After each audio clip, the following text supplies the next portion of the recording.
Today is May 10th, 2024. We're scheduled from 1:15 to 2:15. It's 1:21 right now. I'm sorry to get started late. I was engaged in conversation. So we'll start with introductions. This is a work session on the ACE Fund implementation.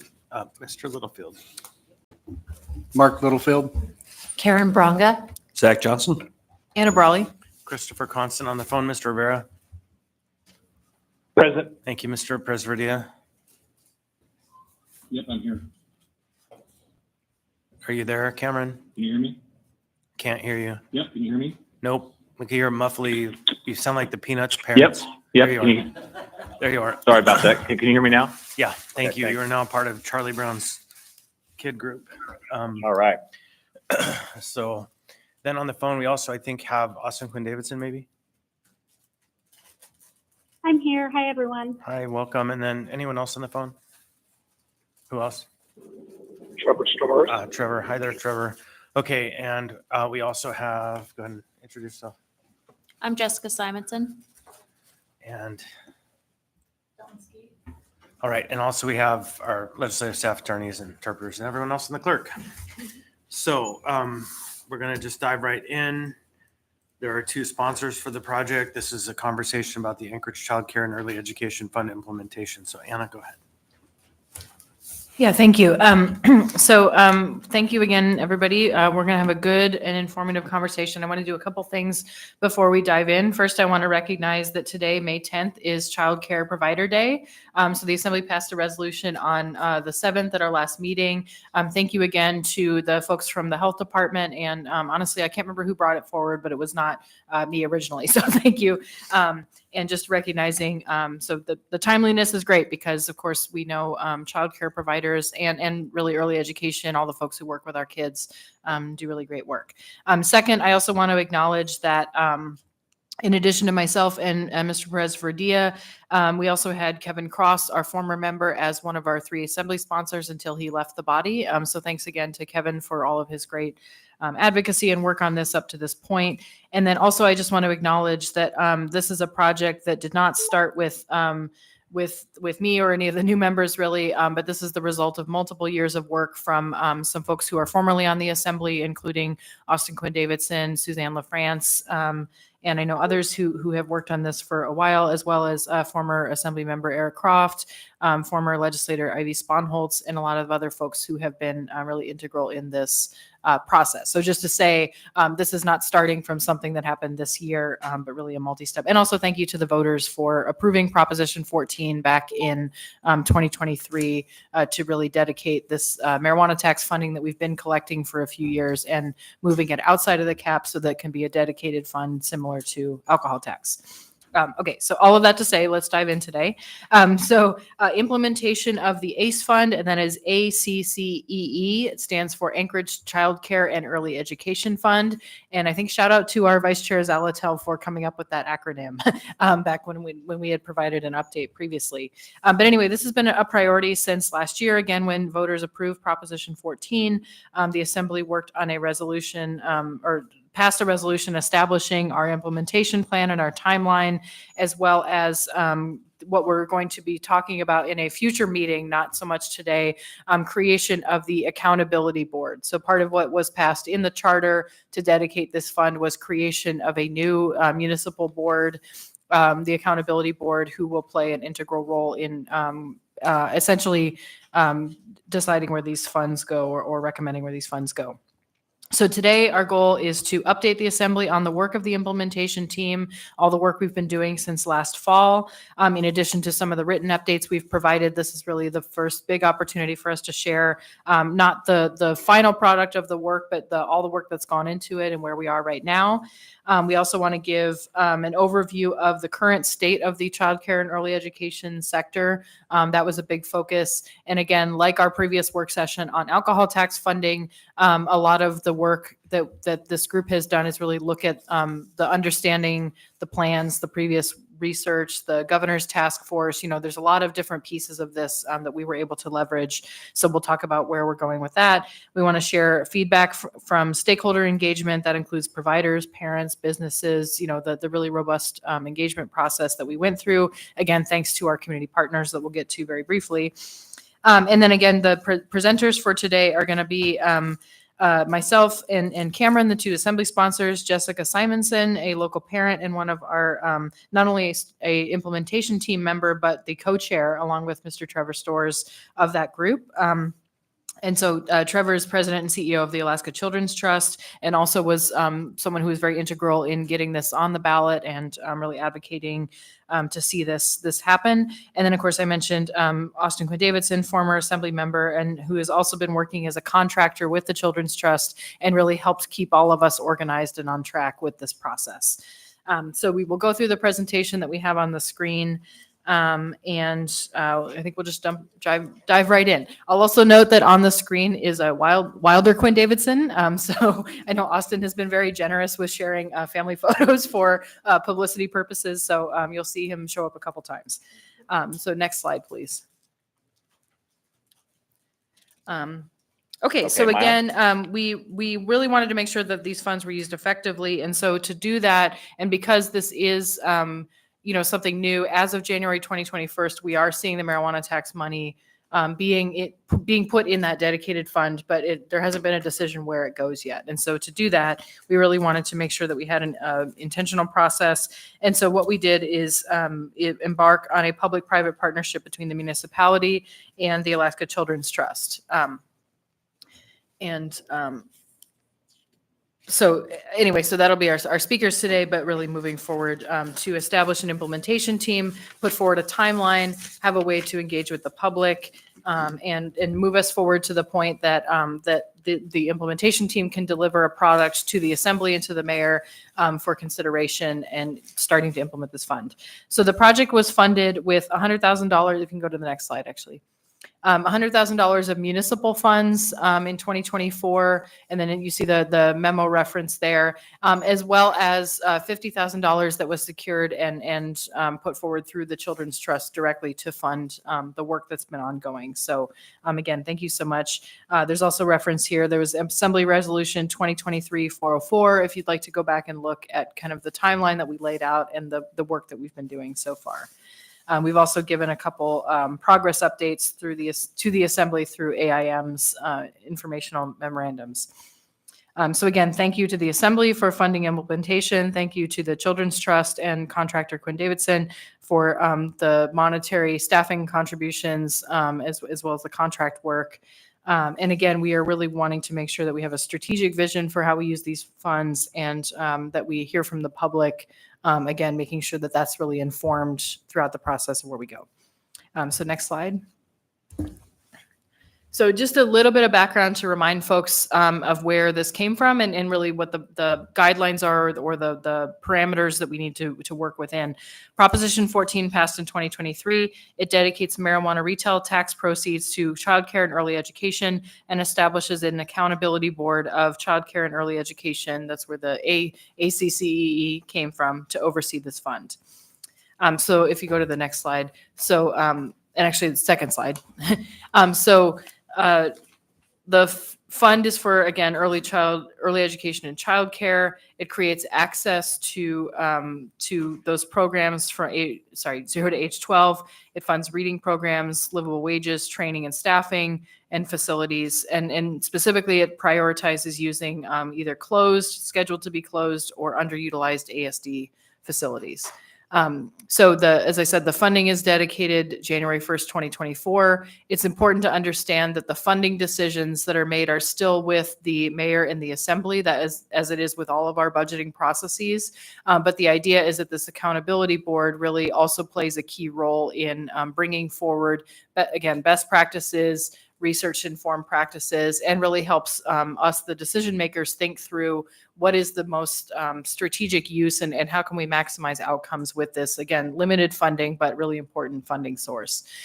So we're looking at the funding starting to be actually appropriated and used in 2025 because, again, we're embarking on this process and really making sure we're being intentional. And then the amount that's expected is about $5 million annually. And we have, just as a reference, what we collected in 2023. Again, that's not the portion of the funding that's dedicated, but it gives us an idea of where we're going forward.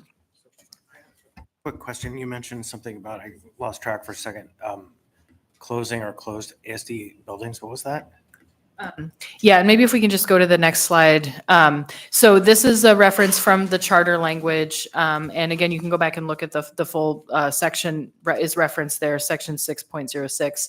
But these are the four things that it was listed. And this is a slightly shortened version from what's actually in the ballot. But it says creating access to childcare and early education programs for Anchorage kids. Again, the goal is to serve Anchorage residents. Funding for reading programs for childcare and early education programs, resources to increase funding, livable wages, training, and staffing. And again, those words are specifically called out. So really, and we'll get to how important it is to talk about this as a sector and as businesses that are trying to operate. Also, and then the fourth one there is the language said prioritize utilization of existing school facilities that are scheduled to be closed or are underutilized when we're thinking about physical spaces for childcare programs.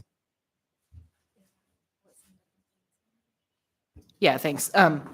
So this next slide just again summarizes what we're talking about, and then it has some examples and what we're talking about. So facilities, wages and benefits, stipend to families, workforce development, and again the slides we're about to go through really have a lot more detail about the engagement that we did, where these recommendations come from, and then some ideas of where we're going or where we can go with this funding.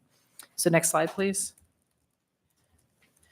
So just to be clear about definitions, and we thought this was important just to remind folks. So because there is kind of a Venn diagram, because we're basically talking about programs that help small children learn, right? So one of those is early education. So the short term is pre-K or pre-kindergarten, but really talking about programs that have educational content that serve children from birth to 5. So from infants all the way up to toddlers, and again, pre-kindergarten. So that could be literacy programs, home visit programs. It could be in-home pre-K. It could be pre-K at a center as a formal program. All of those kind of general ideas. And then we have childcare, which again could be a program offering educational services that someone is also using essentially as a childcare program, but there is a Venn diagram. They're not the same thing. So childcare we are looking at from birth to 12. So that also includes not just those young children, infants and toddlers, but also before school and after school care, or what people say out of school care, which can include summer. So really thinking about the different populations that we could be serving through these funds. Next slide. So again, the revenue estimate, this is just a snapshot from one of our revenue projections, and it shows the marijuana tax. Again, 2023 is not in the dedicated fund. That was the last year that it was included as part of our general government. But what we saw is that we collected about $5.2 million in marijuana tax. The budgeted number this year is $5.2 million. And again, this is showing more details about how much we've collected so far. But just to say that that's why we say we're looking at about $5 million annually. And then within the charter language and now within our code, up to 10% of that funding that's collected every year can be used on administration of this fund. And we'll get into more details about what that looks like. But just to say there's a cap, and I know that came up in a prior work session around making sure that we're getting funds out in the community and not just paying for administration of the funds. But both of those things are important. Next slide. So now I'm going to turn over to one of my co-presenters. Jess is going to talk a little bit more about the need. And I will say she's not only a parent, but also a provider. And so she's got a really great perspective, and one of the many perspectives that we had on our steering committee. Thank you. Thanks, Anna. So like she was saying, I used to be a provider. I'm currently a foster parent, and I have 4 kids of my own who all are young children. 8 is the oldest.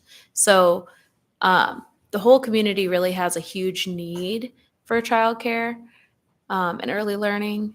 Since 2019 and through COVID, we've seen programs drastically reduce, and we've had licensed programs have gone down throughout Alaska by 20%. And now for the first time in the last 20 years, we have less than 200 licensed programs within the muni. And so, I've spoke personally with families who, when they get pregnant, they get on waiting lists. And then they wait after they have the baby. So it's a long time to get a spot.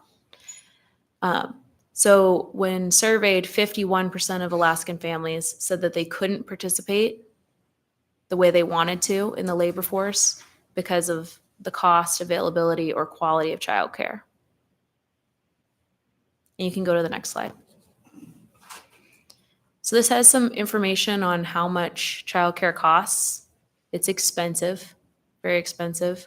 And this impacts all of our constituents because it's not just parents. It's also, the extended families and also the businesses that employ these people. The average cost of childcare in Anchorage is upwards of $1,800, and some places are higher than that. This represents a huge section of parents' budget at 15%. And it jumps to 20% if it's a single male household and 35% if it's a single mom. I think it's also interesting to note that, OCS has said that they have a lack of foster parents. And so a lot of children are leaving their communities outside of Anchorage and coming here to Anchorage. So we also have an influx of children for that reason. You can go to the next slide.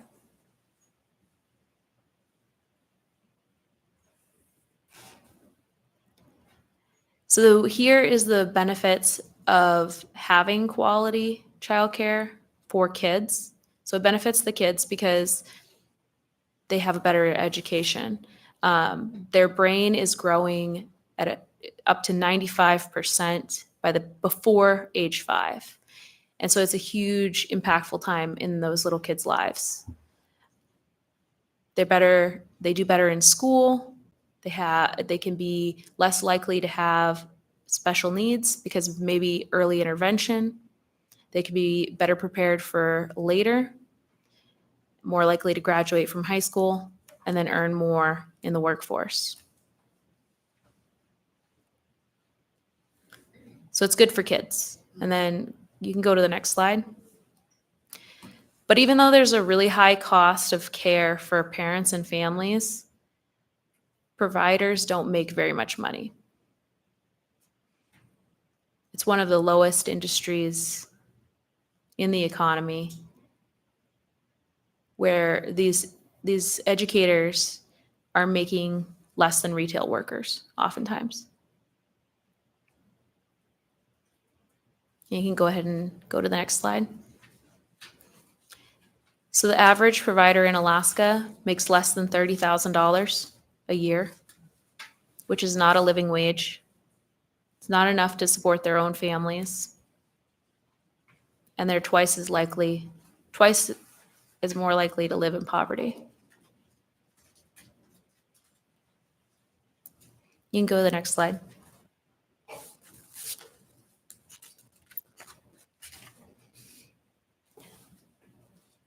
So it's not just the kids that having quality childcare is good for. It's also the families, the employers, and the economy. When you have access to quality childcare, the average family with 2 parents, their earnings goes up by $41,000 a year. You have more participation in the workforce. So we have people to do the jobs that we have.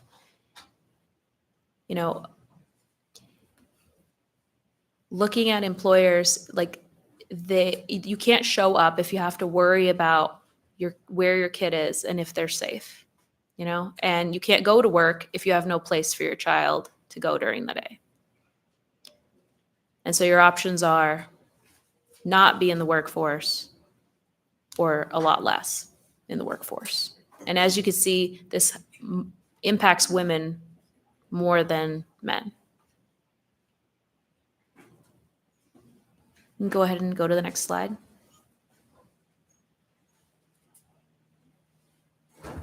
Yeah, thanks, Jess. And I think that really illustrates, And of course, anybody who's participated in the child care, looking for care, as Jess said, it happens, the second that you find out you're pregnant, or just really trying to find, good pre-K in town. I think that's something that we know is a big community need.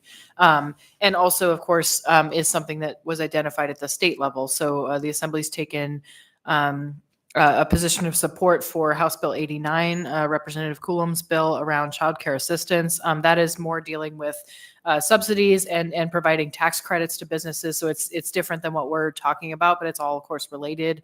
And the governor's task force on childcare, we've also leaned heavily on their work as they also investigate these issues. And probably not surprising, they found the same things, right? A lot of the data is from that it's a problem that is very expensive for people to utilize childcare, parents and families, and also the folks who work in that sector are paid essentially poverty wages. And so that's an economic problem that this funding alone is not going to solve, but we can start to think about how we strategically make investments to get better outcomes and work toward that. So in order to put together these recommendations, we formed an implementation team. So the team was formed last summer and started meeting in July 2023. And again, really was made up of not just Assembly members or not just Muni folks, but we had Assembly members, a school board member, Carl Jacobs, I forgot to give him a shout out earlier, as well as representatives from the Anchorage Health Department, including we have Dawn from AHD here today, who's overseen our child care licensing program for many years and has great depth of experience and knowledge. We also had folks from Head Start, Thread, Jay Bear, the child care program that's run there, community leaders, multiple providers, parents, and someone from the Anchorage Chamber. So really trying to work collaboratively, leverage all of that expertise, and then have conversations, again, really about how we want to put these recommendations forward. So as I said, we've been meeting monthly. We've looked at trends and best practices. We've heard presentations from experts. We've gotten regular updates from the governor's task force. One of our members is a participant on that, so able to keep up with that. And then, of course, have worked very closely with the Children's Trust staff and contractor Austin to put together a really robust public engagement process. So next slide. So in terms of our timeline, just very briefly, as I said, we formed the implementation team. We put together a framework for public engagement, most of which was planned to happen in the winter and did happen. We put together a website, the careforkidsanchorage.com has more information and has been keeping folks up to date and really trying to build community awareness and interest in this. And I should also say, when we established the implementation team, we talked about, how many folks we wanting to keep it manageable, but also have a broad representation. So there was a call for applications to be part of that implementation team, and then the group reviewed and tried to pick a diversity of folks and make sure that we had really good community representation. So, and I believe at the end of the slides we have the list of implementation team members. So we got started and really worked out what we were going to do to engage the community around this. Next slide, please. So in the winter, as I said, we did public engagement. And again, thanks to Austin and the team for really doing the bulk of that. But it included a survey, multiple events. I'm not sure if folks were able to attend those events as other Assembly members, but really just trying to reach out to folks to understand from parents, from providers, from all the different folks who touch this sector, what we should be doing, as well as, again, making sure that we are grounding all of our work in best practices, current trends, and then leveraging the work that's already been done. Next slide. And so then where we are right now, and then where we were going briefly is we are working on introducing a draft of introducing an ordinance for the accountability board. So that we're not going to talk about that ordinance today, but that is in process. And Assembly members, you will see that very soon. We are aiming to put that on the May 21st agenda for introduction, and then having about a 30-day comment period and pushing out the public hearing to June 25th. The other thing we are working on is the draft 3-year strategic plan for use of this funding, and then a draft, essentially a draft budget for FY25, our fiscal year that starts in January. And I'll just note briefly here, we have talked a lot about the timing So the idea is to get this board set up. It needs to be put into code, and then the mayor will be responsible for appointing members to it, and then the assembly will confirm those members. And that will basically be happening at the same time as discussions are starting about the FY25 budget, right? So this is not money that is going anywhere right now. It is sitting in this fund. And so it's not a conversation of simply continuing what's already been funded. But we anticipate that the board is going to be very new or may take some time to get seated, right? And so the goal with the implementation team is to at least put together an initial idea or set of recommendations for that funding from which the board can then do its work and really think about in future years too what this looks like. So just to say that's what's coming forward. And then I also want to mention some of the experts that we engaged with, the governor's task force, the Stellar Group, McKinley Research, and Agnew Beck are resources we've relied on. We spoke with folks in Juneau. The city and borough of Juneau has a small fund that they put toward childcare and early ed. We met with Cook Inlet Tribal Council. We talked again to Jay Bear. So really trying to be broad, get that set of get recommendations from the public, and then sort through those and see what we'll bring forward. So next slide, please. Okay, so now I will turn it over to Austin, who is on the phone, who's going to talk about how we engaged with the community. Hi, everyone. Can you hear me? Go ahead. Yeah, go ahead. And we have an echo, so if people can turn their mics off. Thanks, Chris. Or Chair Constant. Would you mute your mic? That should be better. How's it sound? If Perfect. if you could be a Thanks. little louder. Hi, that'd be everyone. great. Sure, I'll try. Let me know if you can't hear me, and I can do something else with my audio stuff. It's nice to be here with you all. Too bad I can't see you face to face. And my role today is to talk with you about just specifically the public engagement that we did over the winter that Anna mentioned and what we learned from that engagement. And as Anna mentioned, I gave a number of presentations to a variety of groups all across the municipality to make sure that folks knew what the ACE fund was, the timeline for its implementation, and really, most importantly, to collect feedback on how to implement it, how parents and providers and other community members think it should be spent, so that the implementation team can put together some recommendations to the accountability board on how those funds should be spent. I gave a number of presentations. It says 10 here, to parents, providers, the Federation of Community Councils, the Anchorage Chamber.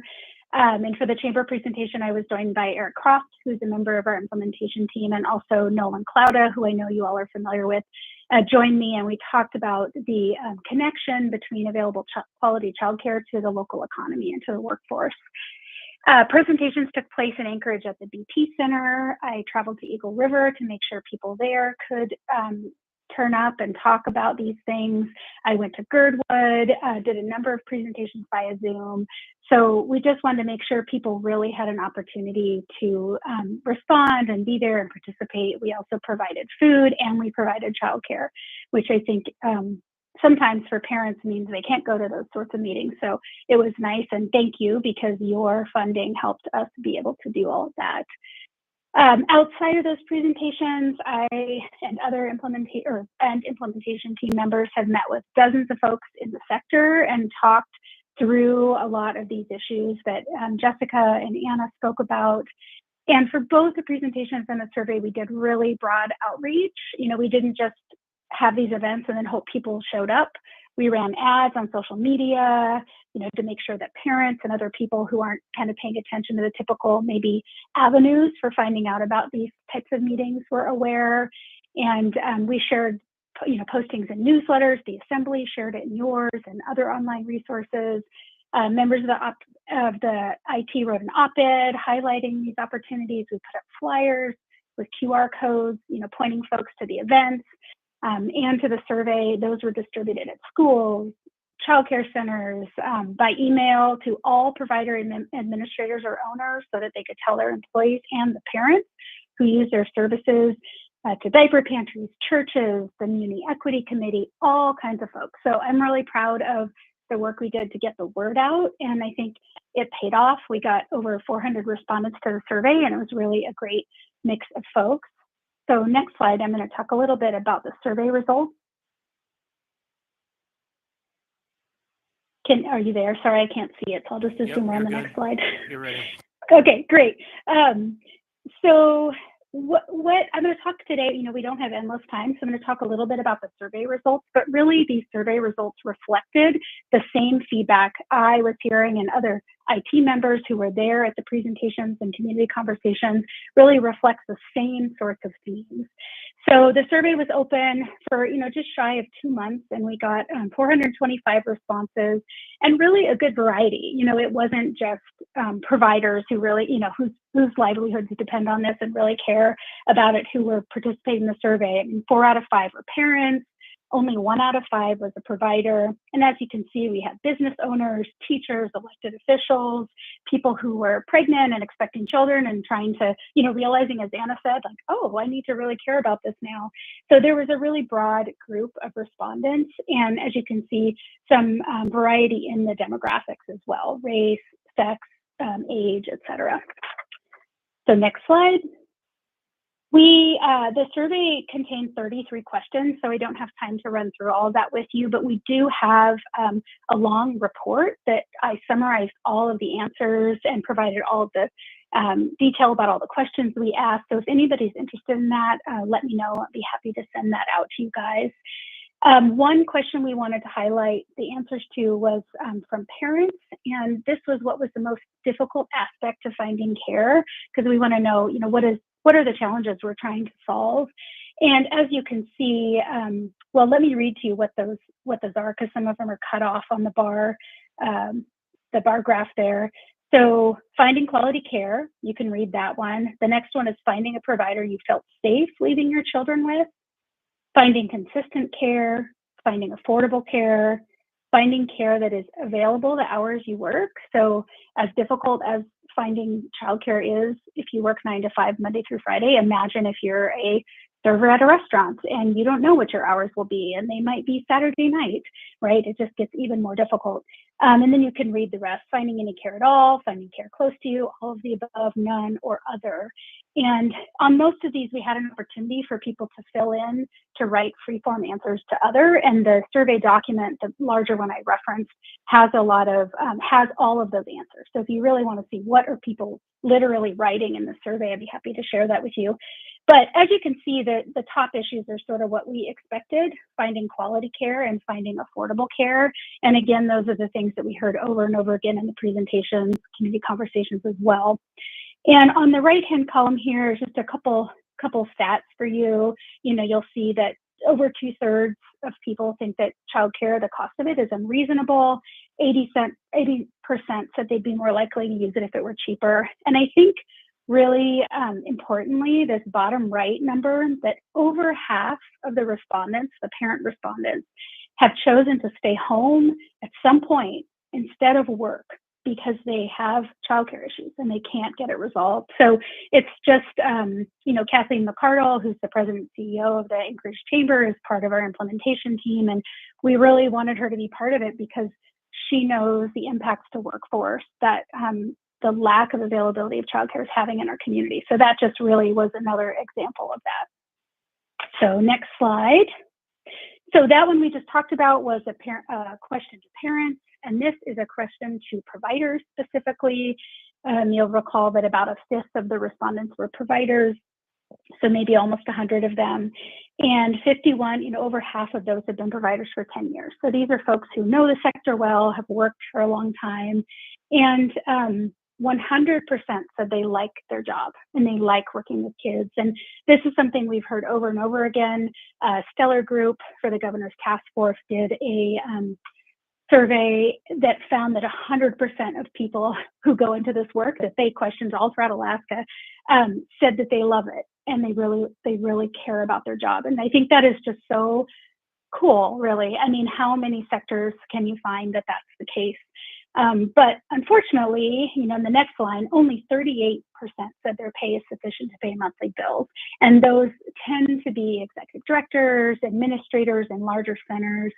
So really what we have is a dynamic where people, mostly women of color, go into these jobs because they care about kids and they love the work, but they can't afford to stay. And so that's really the crux of the problem for providers.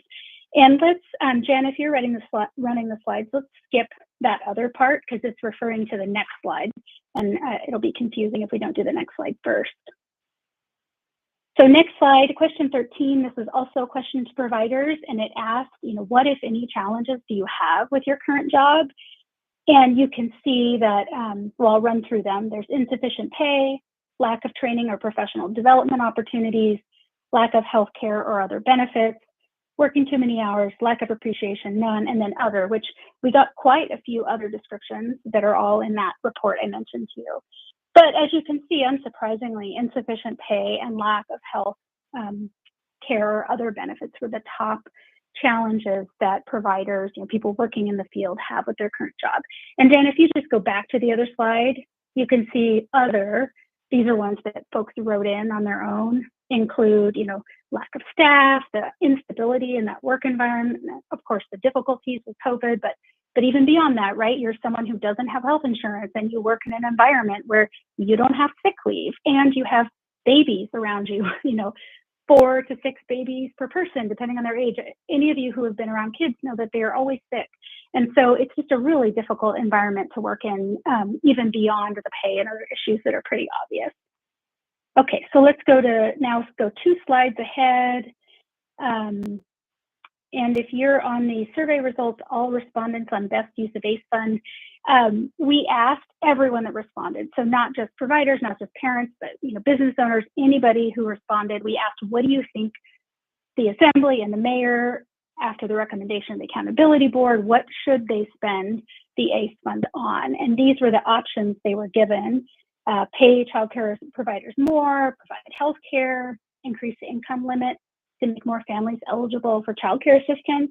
Anna mentioned HB 89, which is the state bill, Julie Colum's bill, and I know Zach Fields has also worked with her a lot on it, and that would increase eligibility. So that's one place where we've been watching what the state is doing. Increase the monthly amount of childcare assistance. So how much does it reflect? I mean, right now there's a problem with the amount of assistance places are getting for kids who are on assistance doesn't reflect the market value of the cost, even considering the low wages people are paid. Allow families to utilize childcare assistance payments to offset personal income so that they can remain at home instead of work outside the home. This is kind of a new one. I think Trevor suggested we put this in. We just thought, wow, is that something parents are looking for? Like, we have this opportunity to ask questions. Let's ask. Fund new facilities or major upgrades. Fund training, professional opportunities, provide technical assistance. So are there a bunch of folks who would like to get into this line of work or like to start an in-home care center or a center but can't because they just don't know how and it's too difficult to navigate? How can we support care for non-traditional hours? Is that something people want? And similarly, mobile care, other part-time pop-in care, right? You can imagine if you're someone who has 4 kids and you're a stay-at-home dad or mom and you have a doctor's appointment for one of them, what do you do with all the other kids? So it would be nice maybe to have a place you can go and have care for 3 hours or something for the other kids. Next slide. So here you can see how people answered all of those questions. The top answer at the top there is pay childcare providers more. And that was across the board. So, remember that only a fifth of the respondents were providers. So this isn't really a self-interest type thing. I think it's an acknowledgement by the community that's using these services that if we don't begin to pay providers more, they're going to keep leaving. And as Jessica said earlier, we've seen a drop in the number of providers. That is the trajectory. It's going to get worse unless we do something to make this a sustainable job.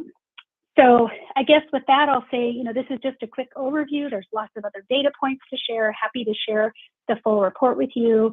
And I think the take-home message is that between, all these community conversations we had with providers, parents, other community members, and meetings and the survey, all these things we've been doing, we're really getting the same message over and over again.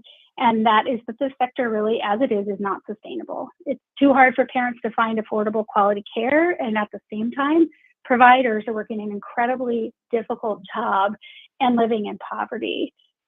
So on that happy note, but I think it's a good segue for Jessica to talk with us next about what we're doing to try to solve some of these really big community challenges. And I think it's really exciting that the Anchorage public wants to solve these problems and sees these challenges. So with that, I think we're turning to Jessica.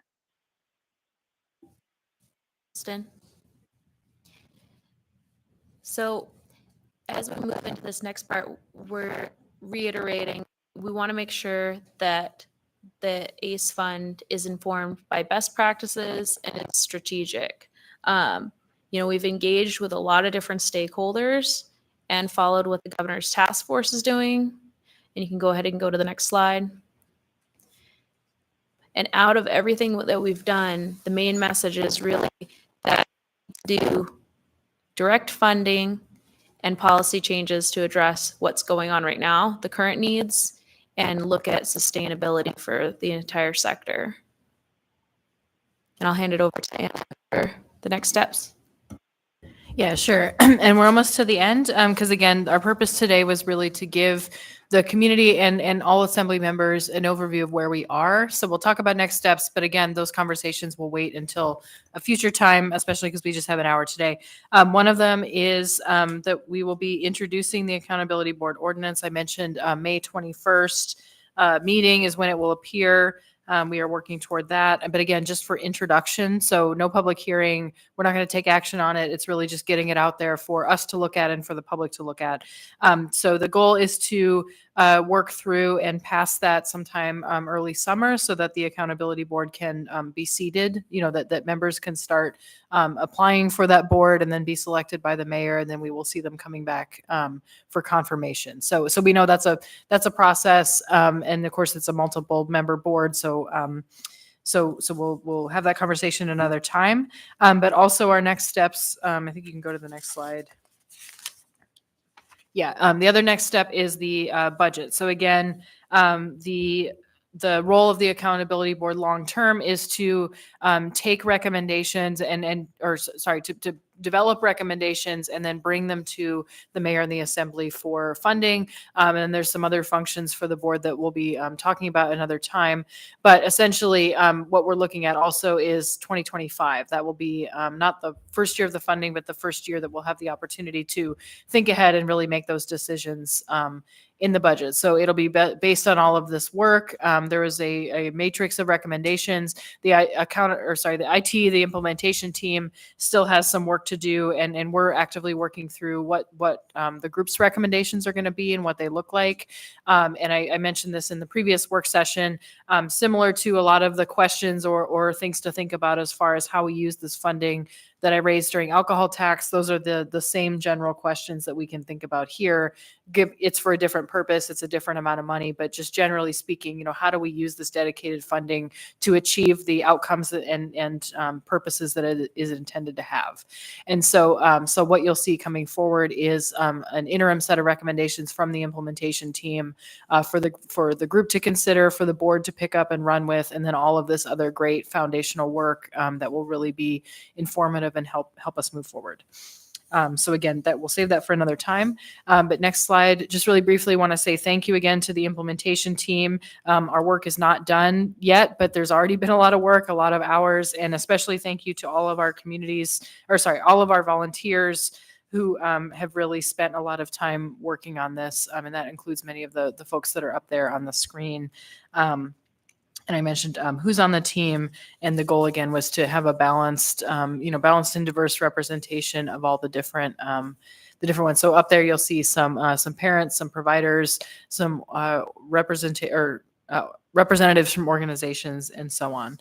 And so with that, I think that's the end of our presentation. But I will also see if there's any comments that Mr. Perez-Vadillo would like to make as one of the sponsors, or Mr. Storrs, who has been through this process from the beginning.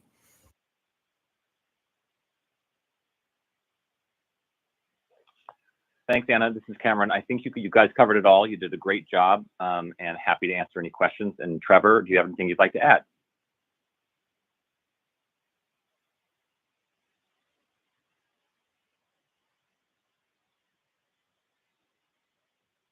There, Trevor. Okay, So, Sorry, guys. This is Trevor. It was a fabulous presentation. Thank you. all right, thanks. So any questions from the members? We had a lot of information put at us today, and Austin, do you want any last comments? Nope. Thanks for being here on a Yep. Friday afternoon. Yeah, so some draft ordinance is coming our way for us to start contemplating on the conversation related to the Anchorage Child Care and Early Education Fund. This is great data. I love what you've presented, and I look forward to reading through it. And with that, then, everybody, I had one, I forgot to ask this beforehand. So there's, Austin mentioned there's a pretty thorough, basically report, summary report, and I can't remember if we've officially released that or not, or if it's still a draft. So I just wanted to also say that's not something we've shared today in this meeting, but that we're working on it. And Austin, I don't know if you remember if we Yes. shared it yet. Yeah, I put it on the website. So it's on there. Folks can look at the website. If you want me to email it to everyone, I'm happy to do that too. Okay, thanks. Yeah, so anybody who's And Anna, interested, anchoragecareforkids.com. all right, thank you, everybody. Then You're talking, who's that? sorry, this is Cameron. I'm Go. just making sure we're understanding. You're talking about the white paper, correct? Yeah, it's a white paper, so it really summarizes all of the work that we summarized today. Thank you. All right, Oh, I'm sorry. The white paper is also on the website, but also the survey summary is too. So let me know if you have any trouble finding it. anyone else? Okay, we're going to adjourn for the day. We'll see you all next week. Thank you for the interesting presentation.